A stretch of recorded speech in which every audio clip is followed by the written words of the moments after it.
The rain has finally finished its rhythmic drumming on the rooftops, leaving behind nothing but a gentle musical drip. As the clouds begin to part, windows across the village creak open one by one. The heavy indoor air is traded for a petrichor-rich breeze that smells of wet earth and ancient stones. Gauze curtains flutter like white wings, inviting the cool, damp evening into every kitchen and parlor. Outside in the gardens, the hostas and cabbage leaves act as emerald platters for oversized raindrops. These drops don't soak in. Instead, they sit like perfect glass spheres, trembling with every vibration. A single heavy bead falls from a rose petal, triggering a tiny, silent avalanche of silver water down the wooden trellis. Suddenly, the sun splits the horizon, casting a liquid amber glow over a world scrubbed clean of dust.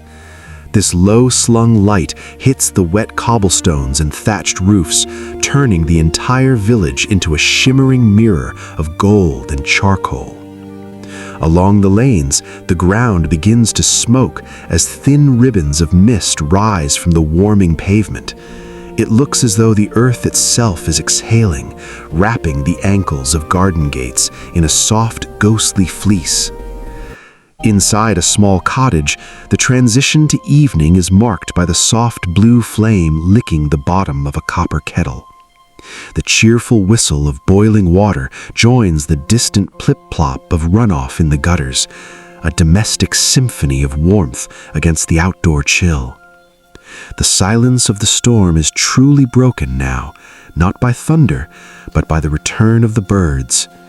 A single robin emerges from the eaves, shaking its feathers dry in a flurry of droplets, its song echoing sharp and clear through the humid air.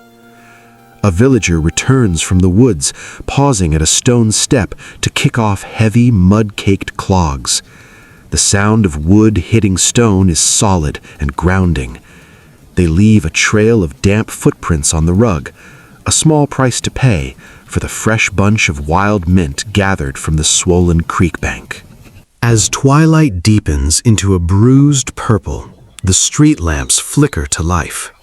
Their glow is diffused by the lingering moisture, creating soft halos of lemon light that reflect in the deep puddles like sunken stars trapped in the road.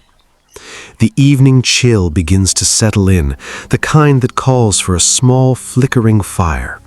Thick wool blankets smelling faintly of cedar and wood smoke are pulled over laps as the cat finds the exact spot where the firelight meets the shadow. The village of Glimmer-Hollow slowly tucks itself in for the night. The mist has turned into a fluffy blanket that hugs the roots of the giant trees, keeping the world quiet and safe. In every window, the warm amber lights begin to dim. The little forest creatures, the squirrels in their leafy nests and the bunnies in their mossy burrows, curl their tails tight and close their eyes. They listen to the gentle rhythm of the remaining raindrops falling from the leaves. 1, 2, 3. Every drop a tiny lullaby. The air is cool, clean, and smells of sweet pine. Everything that was washed by the rain is now clean and ready for a brand new day. But for now, it is time for the stories to rest, for the imagination to drift, and for the stars to watch over the sleeping valley. And so our journey through the rainy evening comes to an end. The stars are shining bright above the clouds, and the moon is casting a silver glow over the quiet rooftops. It is time to close your eyes, breathe in the fresh night air, and dream of magical gardens and friendly woods. May your dreams be as peaceful as the village after the rain. Good night, little storyteller. Sleep well and see you in the morning.